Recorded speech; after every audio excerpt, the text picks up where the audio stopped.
जय हिंद दोस्तों, मैं राजकुमार आप सभी का स्वागत करता हूं ज्ञानपीठ जीके पॉइंट के इस यूट्यूब चैनल पर। दोस्तों, आज से हम शुरू करते हैं इलाहाबाद हाई कोर्ट का जो जीके का मॉक टेस्ट है। ये चाहे ग्रुप सी की भर्ती हो, ग्रुप डी की भर्ती हो या स्टेनोग्राफर आप देने वाले हों, तो सभी के लिए बहुत ही लाभदायक ये सीरीज़ है।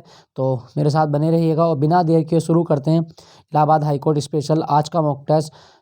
इसमें 25 क्वेश्चन है जीके के। हालांकि क्वेश्चन अभी बढ़ भी जाएंगे, तो आने वाले टेस्ट में जो संख्या होगी क्वेश्चनों की डबल कर दी जाएगी। तो चलिए शुरू करते हैं। पहला mock test Allahabad high court. क्या कहा गया पहले क्वेश्चन में? परिवार नियोजन कार्यक्रम को किस पंचवर्षीय योजना के दौरान शुरू किया गया था? तो भारत में जो परिवार नियोजन की शुरुआत हुई, ये कौन सी पंचवर्षीय योजना के दौरान हुई थी? दोस्तों, फर्स्ट का सही जवाब होगा ऑप्शन बी, चौथी पंचवर्षीय योजना के दौरान जो परिवार नियोजन है इसको विशेष बल दिया गया।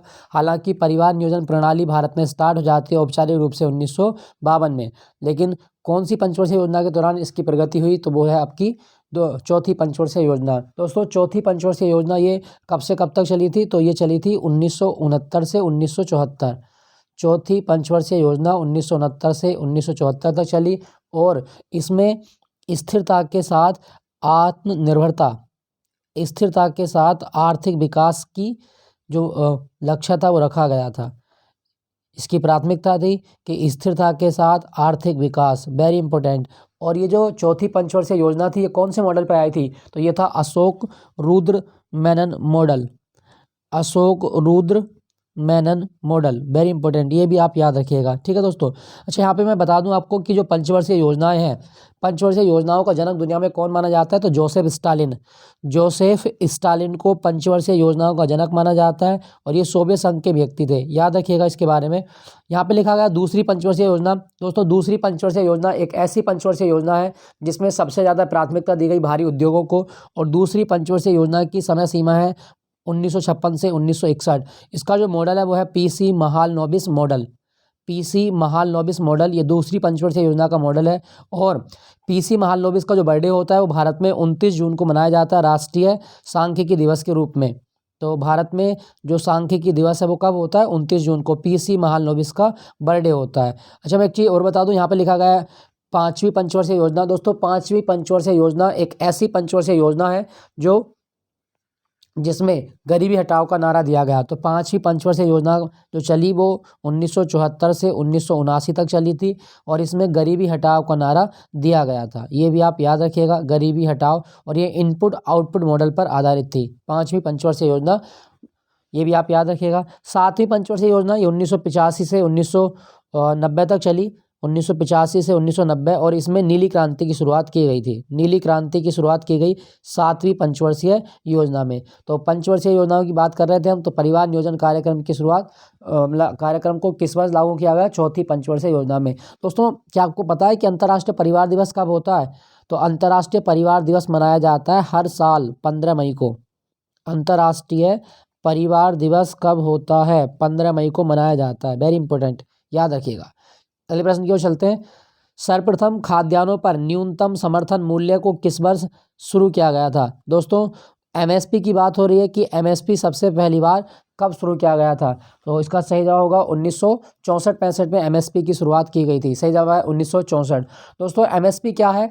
एक ऐसा न्यूनतम मूल्य है जो भारत सरकार के कृषि लागत मूल्य आयोग की सिफारिश पर भारत की सरकार लागू करती है, और इसका मतलब है कि इसने से कम न्यूनतम मूल्य पर सरकार या कोई भी व्यक्ति किसान की फसल नहीं खरीद सकता। तो वह न्यूनतम मूल्य जिस पर किसानों की फसल सरकार खरीदती है उसे कहा जाता है न्यूनतम समर्थन मूल्य। और न्यूनतम समर्थन मूल्य किसकी सिफारिश पर रखा जाता है? वो है कृषि लागत एवं मूल्य आयोग।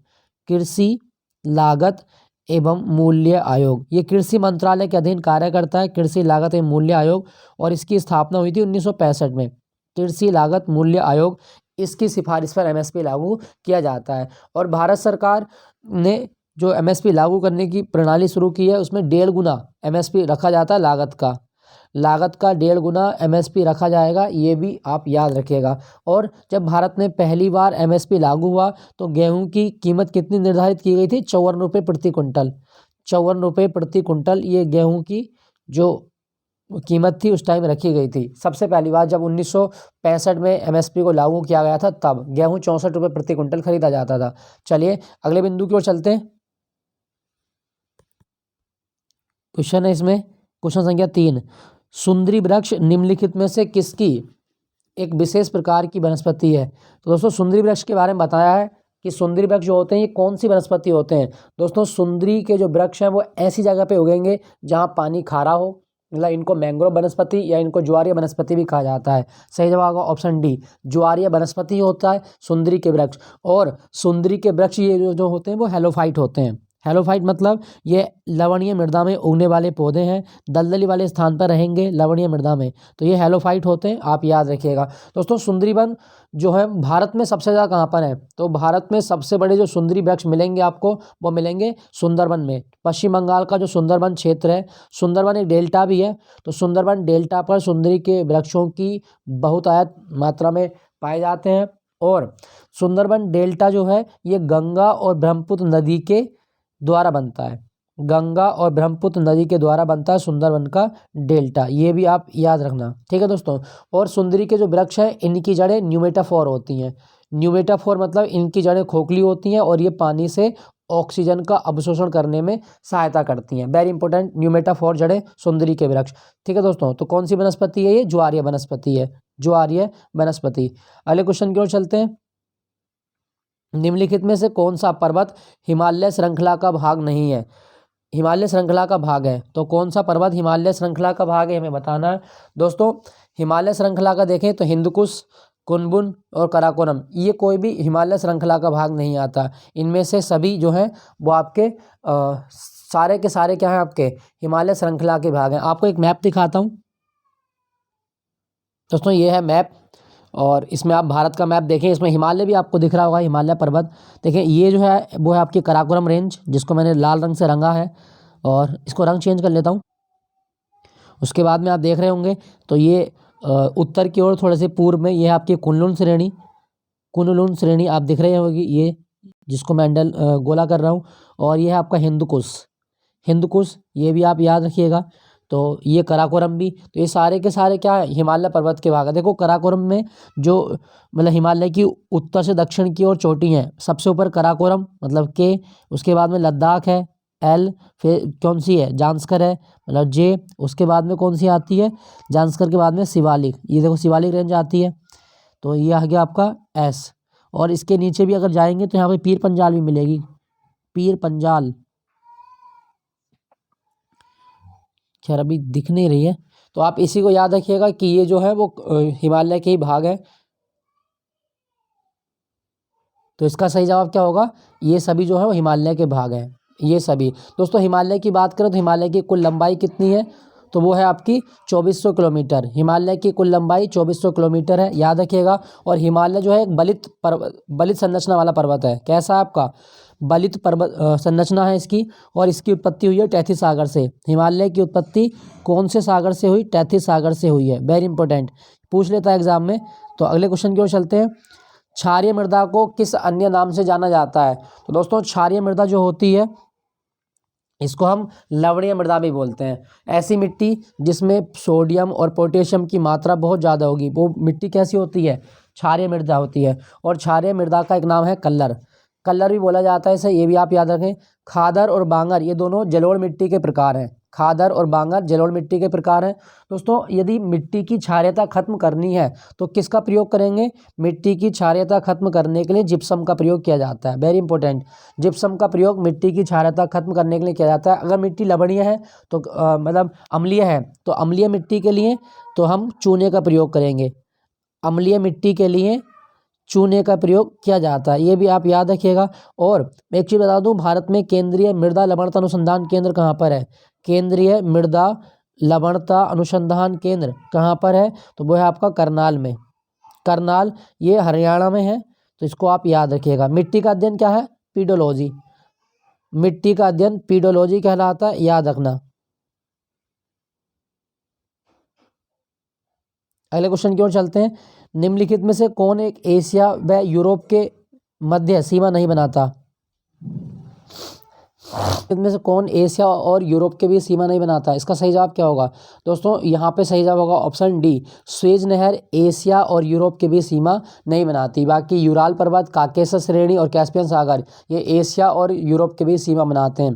दोस्तों हम बात करें स्वेज नहर की, तो स्वेज नहर जो है इस पर ये जो क्षेत्र में आती है वो मिस्र के सिनाई प्रायद्वीप में आती है, तो मिस्र के क्षेत्र में आती है।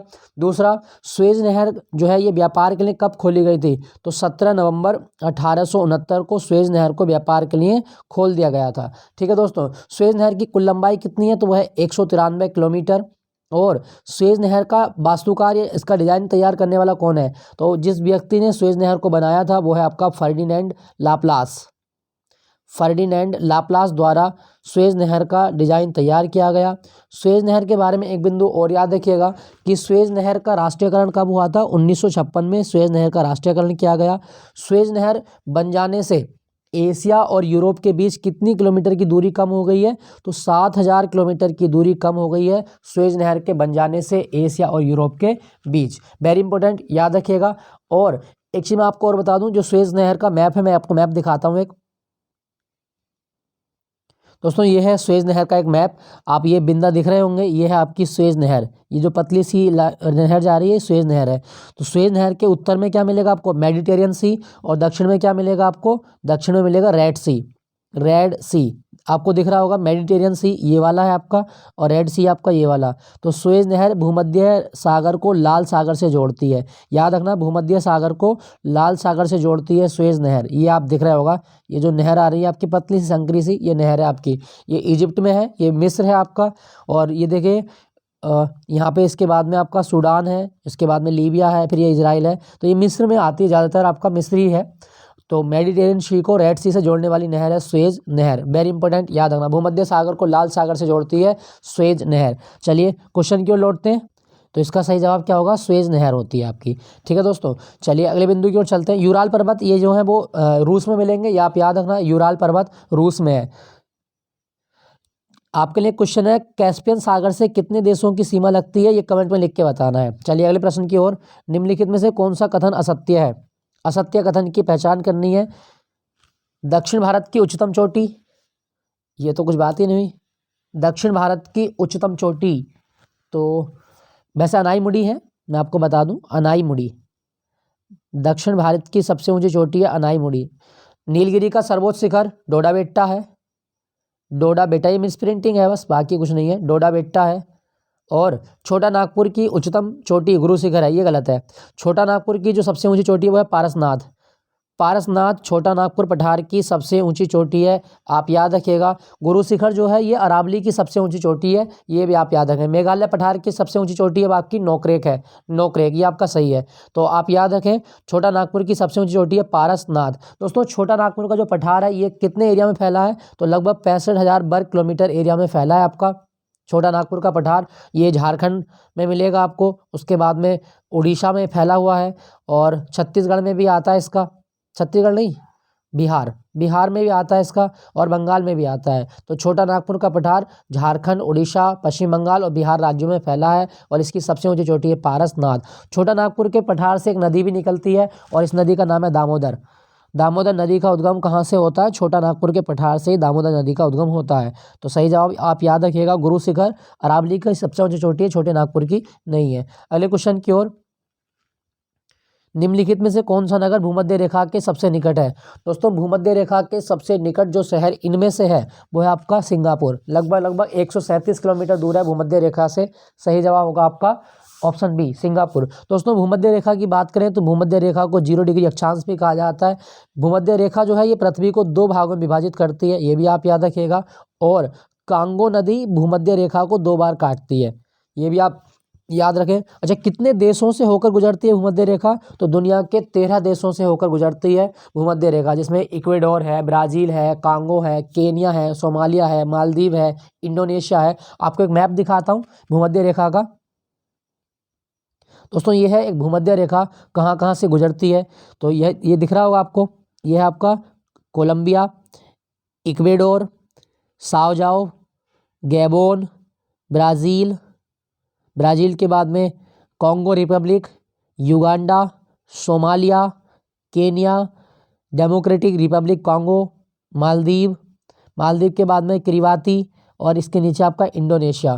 तो ये देश है जहाँ से गुजरती है आपकी भूमध्य रेखा। ठीक है दोस्तों, भूमध्य रेखा एशिया, अफ्रीका और दक्षिण अमेरिका तीनों महाद्वीप से गुजरती है। एशिया, दक्षिण अफ्रीका और दक्षिण अमेरिका, यहाँ से गुजरती है आपकी भूमध्य रेखा। ये भी आप याद रखिएगा।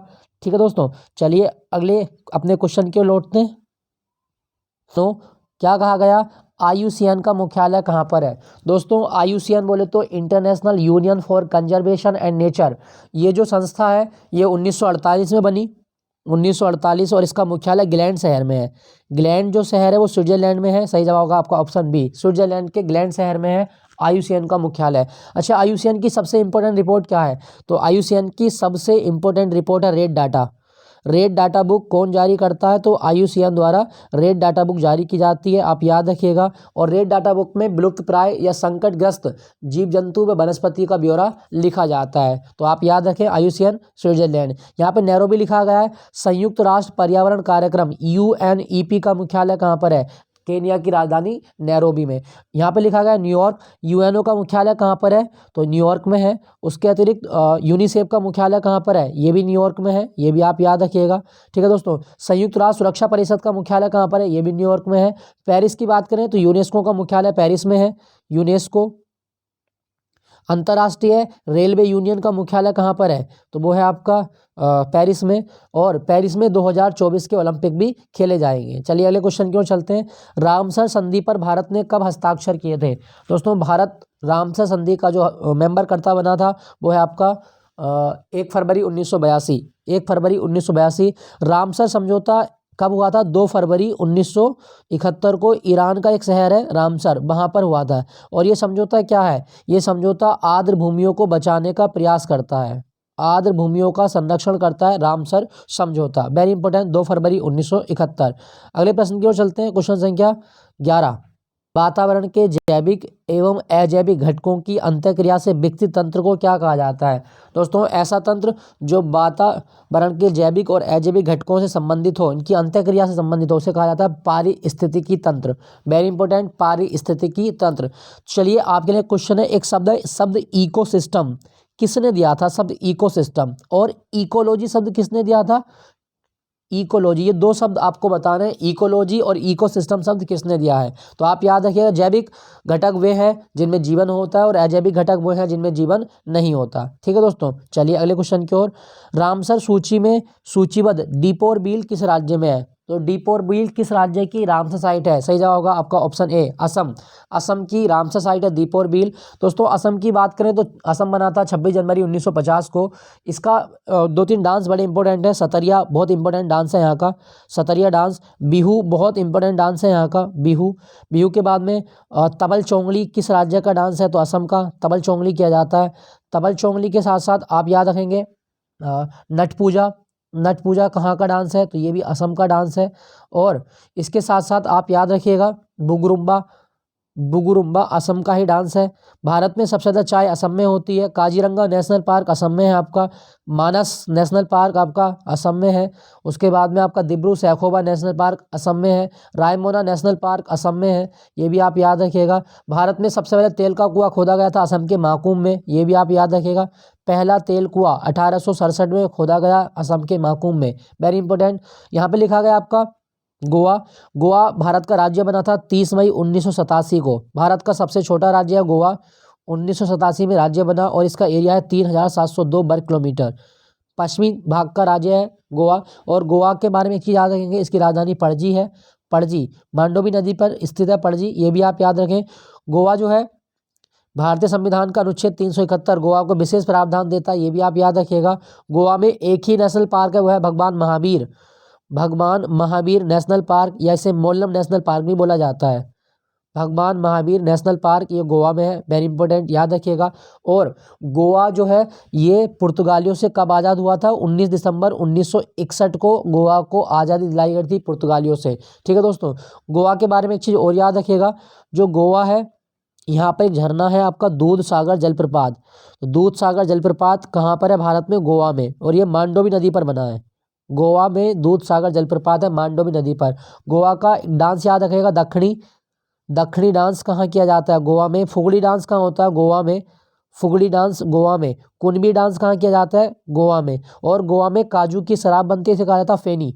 फेनी शराब कहाँ की प्रसिद्ध है? तो ये गोवा की प्रसिद्ध है। कर्नाटक लिखा गया है दोस्तों, कर्नाटक चंदन के वन कर्नाटक में मिलते हैं। इसका जो राजकीय पशु है वो है आपका हाथी। और कर्नाटक में यक्षगान डांस किया जाता है। यक्षगान, भूताकोला डांस कर्नाटक में किया जाता है, भूताकोला। उसके बाद में ढोलू कुनीथा डांस कहाँ का है?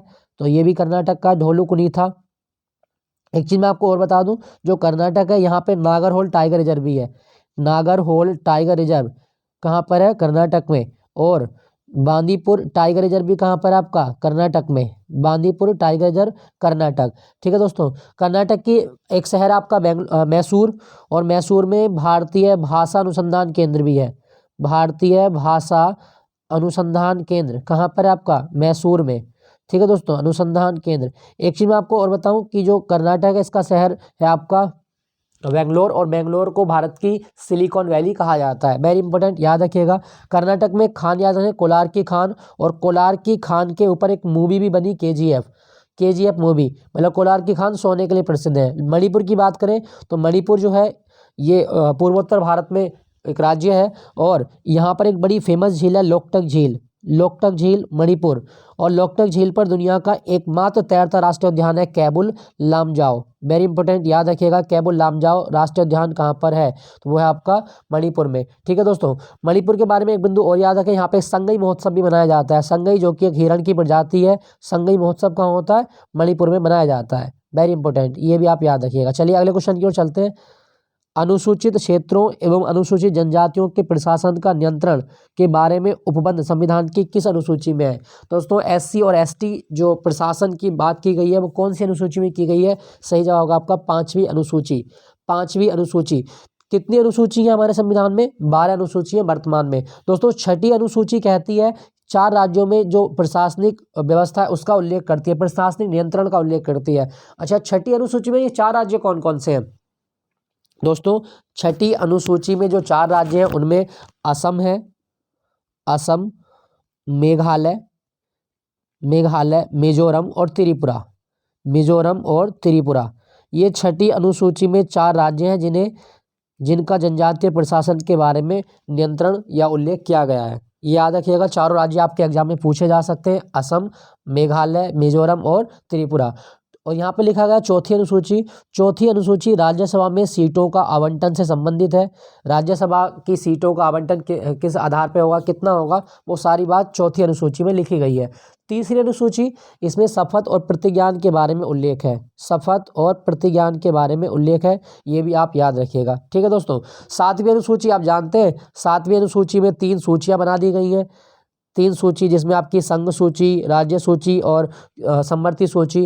8वीं अनुसूची की बात करें तो लैंग्वेज के बारे में उल्लेख करती है। 9वीं अनुसूची की बारे में बात करें तो भूमि सुधार के लिए। 10वीं अनुसूची दल बदल के लिए। 11वीं अनुसूची पंचायती राज के लिए। और 12वीं नगर निगम के लिए। तो आप ऐसे याद रखिएगा। चलिए अगले बिंदु की ओर चलते हैं। सूची 1 को सूची 2 से मिलाना है, तो इसका सही जवाब क्या होगा देख लेते हैं। निर्वाचन, आपात उपबंध, मौलिक कर्तव्य, मौलिक अधिकार। दोस्तों मौलिक अधिकार कौन से भाग में लिखे गए हैं? तो मौलिक अधिकार जो आते हैं हमारे 12 से 35 तक में आते हैं मौलिक अधिकार। भाग 3 में आएंगे। फिर भाग 3 मौलिक अधिकार कौन से भाग में आएंगे? आपके भाग 3 में आएंगे। तो 14 का पहला वाला जो मिलेगा वो किससे मिलेगा आपका? वो मिलेगा भाग 3, मतलब भाग 3 मौलिक अधिकार भाग 3। मौलिक कर्तव्य, मौलिक कर्तव्य भाग 4A में आएंगे, तो यह आ जाएगा भाग 4 कै। निर्वाचन, निर्वाचन अनुच्छेद 324 में आता है, तो भाग 15 में आता है निर्वाचन, भाग 15 निर्वाचन। और आपात उपबंध भाग 18 है। आपात उपबंध भाग 18 दोबारा देख लेते हैं। मौलिक अधिकार भाग 3 में, मौलिक कर्तव्य भाग 4A में, निर्वाचन भाग 15 और आपात उपबंध भाग 18। तो इसका जो वो बनना है वो किस तरह से बनना है आपका? ये बनना है 3 4 2 1। 3 4 2 1। 3 4 2 1। इसका आंसर डी सही है। वैसे यहाँ पे देखो कहीं भी 3 4 नहीं लिखा हुआ, 3 1 है, ये गलत हो जाएगा। तो इसका सही आंसर है डी, 3 4 2 1। आपात उपबंध भाग 18 में लिखे गए हैं, ये आप याद रखिएगा। चलिए अगले क्वेश्चन की ओर। भारत की संसदीय प्रणाली एवं ब्रिटेन की संसदीय प्रणाली में मुख्य अंतर क्या है? दोस्तों, भारत की संसदीय प्रणाली और ब्रिटेन की जो संसदीय प्रणाली है, इसमें सबसे प्रमुख अंतर है कि इसमें न्यायिक समीक्षा, इसमें 15 का सही जवाब क्या होगा? 15 का सही जवाब होगा ऑप्शन सी। दोस्तों, भारत की संसदीय प्रणाली जो ब्रिटेन से तो ली गई है, अंतर क्या है? दोस्तों, भारत की संसदीय प्रणाली और ब्रिटेन की संसदीय प्रणाली में अंतर है न्यायिक समीक्षा का। हमारी संसदीय प्रणाली में न्यायिक समीक्षा की बात कही गई है और न्यायिक समीक्षा जो हमने ली वो अमेरिका से ली और अनुच्छेद 13 में न्यायिक समीक्षा का उल्लेख किया गया है। बाकी सामुदायिक उत्तरदायित्व, द्विसदनीय विधायिका या व्यवस्थापिका और वास्तविक व नाम मात्र की कार्यपालिका, ये सारी जो समान शक्तियां हैं वो ब्रिटेन के संसदीय प्रणाली के समान है, जबकि न्यायिक समीक्षा जो है हमारी थोड़ा सा अंतर है ब्रिटेन और भारत की संसदीय प्रणाली में। आप याद रखिएगा। दोस्तों, बात ब्रिटेन की हो रही है तो आप एक चीज़ याद रखना, ब्रिटेन की संसद हाउस का नाम है वेस्टमिनिस्टर पैलेस। ब्रिटेन का संसद हाउस क्या कहलाता है? वेस्टमिनिस्टर पैलेस कहलाता है ब्रिटेन का संसद भवन। वेरी इंपॉर्टेंट, लंदन में है ये, याद रखेगा। और ब्रिटेन की संसद को संसदों की जननी कहा जाता है। संसदों की जननी किसे कहा गया? ब्रिटेन की संसद को कहा गया। अच्छा, कुछ संसद आपको याद करा देता हूं, जैसे रिक्सडैग। रिक्सडैग किस देश की संसद का नाम है? तो रिक्सडैग नाम है स्वीडन की संसद का। याद रखना, स्वीडन की संसद को रिक्सडैग कहा जाता है। नॉर्वे की संसद को क्या कहा जाता है? नॉर्वे की संसद को स्टार्टिंग कहा जाता है, स्टार्टिंग। डेनमार्क की संसद को क्या कहा जाता है? डेनमार्क की संसद को फॉलकेटिंग कहा जाता है। क्या कहा जाता है? फॉलकेटिंग, डेनमार्क की संसद। पाकिस्तान की संसद क्या कहलाती है? मजलिस शूरा कहलाती है। ये डेनमार्क की संसद है, फॉलकेटिंग।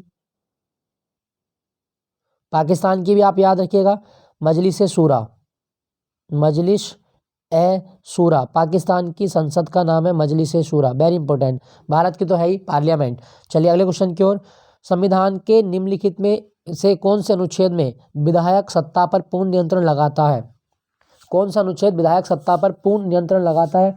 16 का सही जवाब होगा ऑप्शन सी, अनुच्छेद 14। ये समानता की बात करता है, राइट टू इक्वलिटी की बात करता है, तो इसका सही जवाब है आपका ऑप्शन सी, अनुच्छेद 14। अनुच्छेद 13 न्यायिक समीक्षा की बात करता है और अनुच्छेद 21 जीवन के अधिकार से संबंधित है। अनुच्छेद 11 में कहा गया है कि संसद नागरिकता से संबंधित कानून बना सकती है। ठीक है दोस्तों, चलिए अगले प्रश्न की ओर। राज्य मंत्रिपरिषद निम्नलिखित में से किसके प्रति उत्तरदायी होती है? तो राज्य की जो मंत्रिपरिषद है, जिस तरह से लोकसभा केंद्र की मंत्रिपरिषद है वो लोकसभा के प्रति सामूहिक रूप से उत्तरदायी है, इसी तरह से राज्य की जो मंत्रिपरिषद है वो किसके प्रति उत्तरदायी होगी? विधानसभा के प्रति उत्तरदायी होती है। सही जवाब होगा ऑप्शन ए, विधानसभा के प्रति उत्तरदायी होती है। दोस्तों, अनुच्छेद 170 में कहा गया है कि प्रत्येक राज्य की एक विधानसभा होगी। याद रखिएगा, प्रत्येक राज्य की विधानसभा का उल्लेख अनुच्छेद 170 में किया गया है। अगला क्वेश्चन, एक व्यक्ति ग्राम पंचायत का चुनाव लड़ना चाहता है, उसकी उम्र कितनी होनी चाहिए? भारत में जो वयस्क मताधिकार है वो तो 18 वर्ष है, लेकिन ग्राम पंचायत का चुनाव लड़ना है तो आपकी आयु कितनी होनी चाहिए? न्यूनतम आयु 21 वर्ष तो होनी चाहिए, इससे ऊपर कितनी भी हो, लेकिन न्यूनतम आयु 21 वर्ष ग्राम पंचायत का चुनाव लड़ने के लिए। लेकिन वोट डालने के लिए आयु कितनी होनी चाहिए? 18 वर्ष। लोकसभा का मेंबर बनने के लिए 25 वर्ष, राज्यसभा का सदस्य बनने के लिए 30 वर्ष, राष्ट्रपति और राज्यपाल बनने के लिए 35 वर्ष, और भारत में सुप्रीम कोर्ट का जज बनने के लिए कोई न्यूनतम आयु नहीं है। कोई भी न्यूनतम आयु सुप्रीम कोर्ट के जज के लिए नहीं है। क्वेश्चन संख्या 19 की ओर चलते हैं। क्वेश्चन संख्या 19, निम्नलिखित में से कौन से संविधान संशोधन द्वारा पंचायतों को संवैधानिक दर्जा दिया गया? दोस्तों, इजी क्वेश्चन है कि कौन सा संविधान संशोधन था? वो था 73वां संविधान संशोधन अधिनियम 1992। 1992 में ही हुआ और इस अधिनियम के द्वारा संविधान में भाग 9 जोड़ा गया और भाग 9A के तहत हमने जोड़ी आपकी 11वीं अनुसूची। 11वीं अनुसूची जोड़ी हमने, और 11वीं अनुसूची में पंचायतों को कितने विषय दिए गए? 29 विषय हमने दिए। इसमें याद रखिएगा 29 विषय हमने दिए। और मैं आपको एक चीज़ और बता देता हूँ, जो आपका ये जो पंचायती राज सिस्टम है, भारत में 3 स्तर की पंचायती राज व्यवस्था है। 3 स्तर की पंचायती राज व्यवस्था, जिसमें सबसे टॉप पर है जिला पंचायत, उसके मध्यस्थ में आता है ब्लॉक समिति और नीचे आपका ग्राम पंचायत। तो 73वें संविधान संशोधन के द्वारा भारत में 3 स्तर की पंचायती राज व्यवस्था को लागू किया गया, याद रखिएगा। और भारत में पंचायती राज दिवस कब होता है? 24 अप्रैल को पंचायती राज दिवस मनाया जाता है। चौहत्तरवां संविधान संशोधन, ये नगर निगम से संबंधित है, ये भी आप याद रखिएगा, नगर निगम। 42वां संविधान संशोधन मौलिक कर्तव्य है, हमने संविधान में शामिल किए थे और संविधान की प्रस्तावना में एक बार हमने संशोधन किया, ये भी आप याद रखिएगा। 1976 में हुआ था ये संशोधन और इसे मिनी संविधान भी कहा जाता है। मिनी कॉन्स्टिट्यूशन किस अमेंडमेंट को कहा जाता है? 42वें को कहा जाता है। दोस्तों, भारत में संविधान संशोधन करने की जो प्रक्रिया ली गई, जो कहाँ से ली है? तो संविधान संशोधन करने की प्रक्रिया हमने ली दक्षिण अफ्रीका से, दक्षिण अफ्रीका से। और आर्टिकल 368 में लिखी गई है संविधान संशोधन करने की प्रक्रिया, भाग 20 में आता है, ये भी आप याद रखिएगा। क्वेश्चन संख्या 20, भारतीय संविधान के अनुसार निम्नलिखित में से कौन एक भारतीय का मूल अधिकार नहीं है? दोस्तों, कौन सा मूल अधिकार नहीं है? कितने मूल अधिकार थे? 7, अभी कितने हैं? 6। फिर क्या हुआ? तो एक मूल अधिकार हमारा जो संपत्ति का अधिकार था वो अब मौलिक अधिकार नहीं रहकर अनुच्छेद 301 के तहत एक कानूनी अधिकार बना दिया गया है। 301 के तहत एक कानूनी अधिकार है। तो इसमें से पूछा है कि कौन सा एक मौलिक अधिकार नहीं है, ये हमें बताना है। तो देखें, कानून के समक्ष समानता, ये हमारा मौलिक अधिकार है, 14 में लिखा गया। धर्म की स्वतंत्रता 25 से 28 तक में लिखी गई। भाषण की स्वतंत्रता अनुच्छेद 19 में लिखी गई। लेकिन अपना शिक्षण संस्थान बनाने पर प्रतिबंध, ये प्रतिबंध नहीं है, आप अपना जो शिक्षण संस्थान है वो बना सकते हैं। अल्पसंख्यक लोग अपना शिक्षण संस्थान बना सकते हैं, इनका मौलिक अधिकार है। तो ये सही जवाब होगा आपका ऑप्शन डी। ऑप्शन डी यही आपका क्या है? मूल अधिकार नहीं है। ठीक है दोस्तों, चलिए अगले प्रश्न की ओर चलते हैं। अच्छा, मूल अधिकार हमने कहाँ से लिए थे? अमेरिका से लिए, याद रखना। निम्नलिखित में से कौन सा कथन सत्य है? कौन सा कथन सत्य है? वित्त आयोग एक संवैधानिक निकाय है, बिल्कुल सही है। आर्टिकल 280 में वित्त आयोग का गठन किया जाता है। वित्त आयोग को संसद नियुक्त करती है, गलत। वित्त आयोग की नियुक्ति राष्ट्रपति द्वारा की जाती है 5 साल के लिए। राष्ट्रपति द्वारा अनुच्छेद 280 के तहत भारत के जो वित्त आयोग है इसकी नियुक्ति करता है 5 साल के लिए। वित्त आयोग में 5 सदस्य होते हैं जी। वित्त आयोग में 1+4 सदस्य होते हैं, मतलब 5 हो गए, एक अध्यक्ष और 4 इसके अन्य सदस्य है। तो वित्त आयोग के बारे में कौन सा कथन सत्य है? वित्त आयोग के बारे में कौन सा कथन सत्य है? 21 का सही जवाब बनेगा कि वित्त आयोग जो है ये एक संवैधानिक निकाय है। वित्त आयोग एक संवैधानिक निकाय है, ये आप याद रखिएगा। अच्छा, भारत का पहला वित्त आयोग कब बना था? 1951 में केसी नियोगी की अध्यक्षता में भारत का पहला वित्त आयोग बना था। केसी नियोगी, वेरी इंपॉर्टेंट, याद रखिएगा इसके बारे में। केसी नियोगी की अध्यक्षता में भारत का पहला वित्त आयोग बना था। अभी 15वां वित्त आयोग है, ये भी आप याद रखें। क्वेश्चन संख्या 22, निम्नलिखित में से कौन सी समिति कैग की रिपोर्ट को ऑडिट करती है? तो कैग की रिपोर्ट जो है इसको ऑडिट करने का काम कौन सी समिति करती है? सही जवाब होगा ऑप्शन बी, लोक लेखा समिति। कैग की रिपोर्ट को ऑडिट करने का काम है लोक लेखा समिति का। दोस्तों, हम पहले बात करें कैग के बारे में, तो कैग की नियुक्ति जो है अनुच्छेद 148 के तहत की जाती है। सीएजी की नियुक्ति राष्ट्रपति द्वारा की जाती है और कैग का काम है कि भारत सरकार के खातों की ऑडिटिंग करना। ऑडिटिंग का मतलब क्या होता है कि उनकी जांच परख करना, खातों को जांचना। भारत सरकार ने जो पैसा खर्च किया वो सही मद में खर्च किया गया, नहीं किया गया। ऐसा तो नहीं है कि अपव्यय का ध्यान, मतलब सरकार ने पैसा बहुत ज़्यादा लुटा दिया, मितव्ययता का कोई ध्यान नहीं रखा गया। तो सारे काम कैग करता है और कैग अपनी रिपोर्ट सौंपेगा किसे? राष्ट्रपति को, और राष्ट्रपति संसद में रखवा देगा उस रिपोर्ट को, और उस रिपोर्ट की समीक्षा कौन करेगी? लोक लेखा समिति करती है। 148 सीएजी का आर्टिकल है। भारत के पहले सीएजी कौन थे? बी नरहरि राव, ये भी आप याद रखना। भारत के पहले सीएजी थे बी नरहरि राव। बात करें लोक लेखा समिति की, तो दोस्तों लोक लेखा समिति हमारे संसद की सबसे प्राचीन समिति है। वर्ष 1919 के अधिनियम द्वारा 1921 में बनी लोक लेखा समिति। इसमें कुल 22 सदस्य होते हैं, जिसमें से 15 सदस्य लोकसभा से लिए जाएंगे और 7 सदस्य राज्यसभा से लिए जाते हैं। क्लियर हुआ दोस्तों? और लोक लेखा समिति का जो अध्यक्ष होता है वो हमेशा विपक्ष का नेता होता है, विपक्ष का नेता, और इसकी नियुक्ति लोकसभा का स्पीकर करता है। विपक्ष का नेता होगा और इसकी नियुक्ति लोकसभा का स्पीकर करेगा। लोक लेखा समिति अपनी रिपोर्ट किसे सौंपेगी? लोकसभा के अध्यक्ष को सौंपती है। ठीक है दोस्तों, क्लियर हुआ? लोक लेखा समिति का कार्यकाल कितना होता है? 1 वर्ष का होता है। 1 वर्ष का होता है, 22 सदस्य होते हैं, याद रखिएगा। विपक्ष का नेता अध्यक्ष होता है। 1921 में बनी थी लोक लेखा समिति, वेरी इंपॉर्टेंट। प्राक्कलन समिति की बात करें तो 1950 में जॉन मथाई के कहने पर बनी प्राक्कलन समिति। इसमें 30 के 30 सदस्य लोकसभा से होते हैं, 30 सदस्य किसमें से, लोकसभा से। चलिए अगले प्रश्न की ओर। क्वेश्चन संख्या 23, किलोखोरी अपनी राजधानी किस शासक ने बनाई थी? किलोखरी जो राजधानी थी वो किसने बनाई थी? सही जवाब होगा इसका ऑप्शन ए, जलालुद्दीन फिरोज खिलजी ने बनाई थी। जलालुद्दीन फिरोज खिलजी के द्वारा बनाई गई राजधानी। अलाउद्दीन खिलजी, इसे सिकंदर सानी कहा जाता है। इसके बचपन का नाम था अली गुरसब, अली गुरसब, ये भी आप याद रखिएगा, अली गुरसब। और अलाउद्दीन खिलजी राणा रतन सिंह और रानी पद्मावती के ऊपर मलिक मोहम्मद जायसी ने एक ग्रंथ लिखा है, पद्मावत ग्रंथ। अलाउद्दीन खिलजी जो है ये मार्केट रिफॉर्म के लिए बहुत फेमस है, बाजार सुधार इसने किए अपने शासनकाल में। और एक चीज़ मैं आपको और बता दूं, इसने सैनिकों के हुलिया और घोड़े को दागने की जो प्रणाली थी वो भी स्टार्ट की थी, अलाउद्दीन खिलजी, वेरी इंपॉर्टेंट। यहाँ पे लिखा गया मोहम्मद बिन तुगलक। मोहम्मद बिन तुगलक वही व्यक्ति है जिसने भारत में सबसे पहले सांकेतिक मुद्रा शुरू की थी। सांकेतिक मुद्रा को शुरू करने वाला भारत में पहला राजा कौन था? मोहम्मद बिन तुगलक। और मोहम्मद बिन तुगलक के शासनकाल में एक यात्री भारत आया था जिसका नाम था इब्न बतूता, मोरक्को से आया था और इसने ग्रंथ लिखा था रेहला नामक ग्रंथ। किसने लिखा? इब्न बतूता ने लिखा था। तो इसका सही जवाब क्या होगा? Firoz Khilji, very important, Firoz Khilji. अगले प्रश्न की ओर चलते हैं। सैयद वंश का संस्थापक कौन है? तो सैयद वंश दोस्तों दिल्ली सल्तनत का चौथा वंश है, सैयद वंश।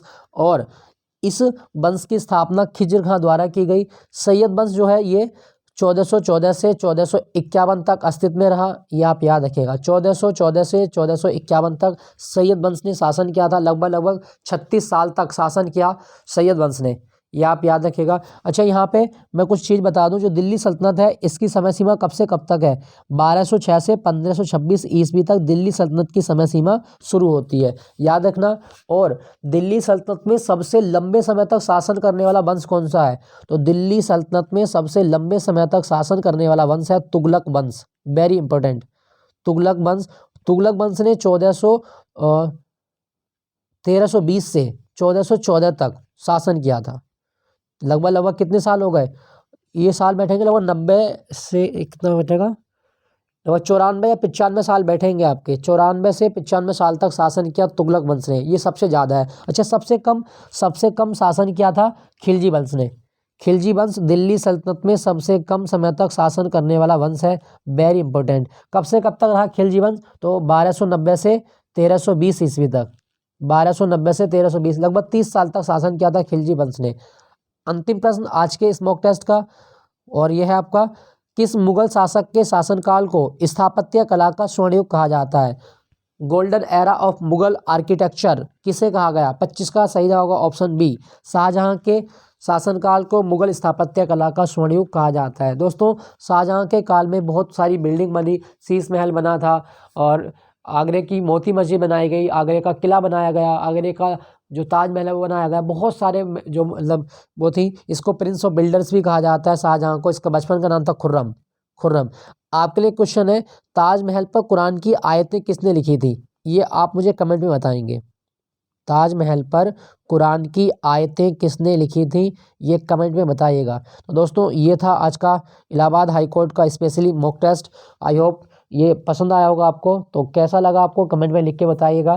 तो चलिए मिलते हैं अगले मॉक टेस्ट के साथ, तब तक अपना ध्यान रखें, टेक केयर, बाय बाय।